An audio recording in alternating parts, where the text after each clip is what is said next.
Bienvenue à Beaufort, nous sommes dans un méandre de la Loire.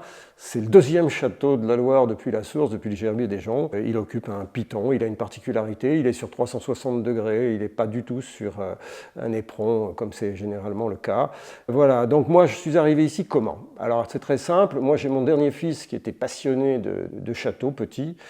Et avec sa maman, on s'est dit un jour, tiens, ça serait amusant si on trouvait un petit château, une maison forte plutôt, quelque chose d'un peu codé, médiéval. Bon, on a cherché, on ne trouvait jamais rien, ou alors on trouvait des choses qui n'étaient pas forcément ce qu'on souhaitait, très souvent, et c'est normal, très souvent agressé par l'urbanisation ou par un environnement pas toujours favorable ou flatteur.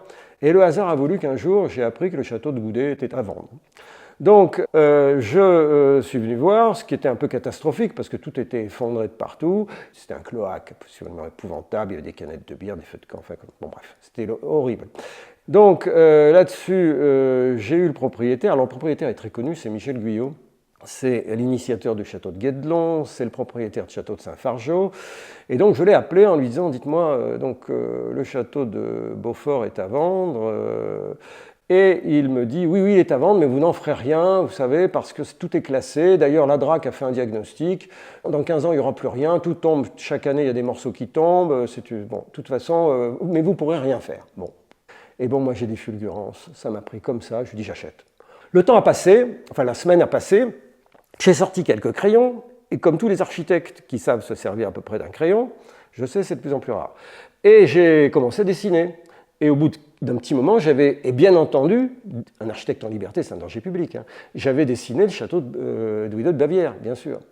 Là-dessus, bon, j'ai éclaté de rire, je me dis, bon, arrête tes conneries. Et vraiment en quelques coups de crayon, j'ai dessiné là où on se trouve actuellement, en me disant, voilà, il y a peut-être une idée à trouver, c'est de se dire comment on peut arriver à investir un lieu, à l'habiter, et en accompagnant cela d'un projet pas de restauration, mais de sanctuarisation, si vous voulez, d'arrêter l'hémorragie qui faisait que les ruines allaient disparaître.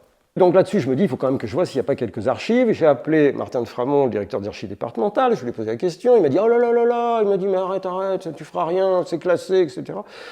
J'ai été de déconvenu en déconvenu, et finalement, je suis tombé sur Didier Replin à Lyon.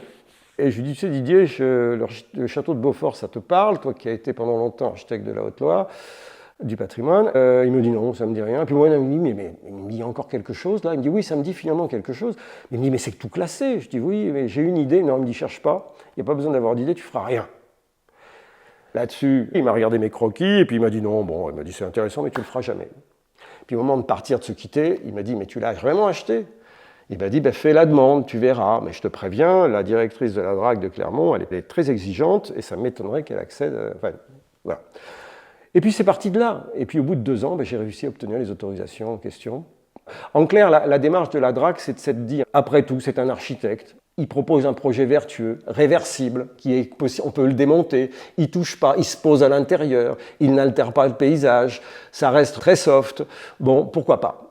Et c'est parti de là. Et depuis, on va dire maintenant 15 ans, j'ai des campagnes de restauration annuelle où on essaye de redresser tout ce qui est redressable et conforter tout ce qui est confortable. Tout ça a fait qu'aujourd'hui, Beaufort, ça a une plénitude et un rayonnement qui se situe à la fois finalement dans la lecture et le patrimoine du département. C'est complètement identifié, complètement inscrit et en même temps, socialement, ça existe de par le fait que c'est une habitation et de par le fait que ça a une activité économique.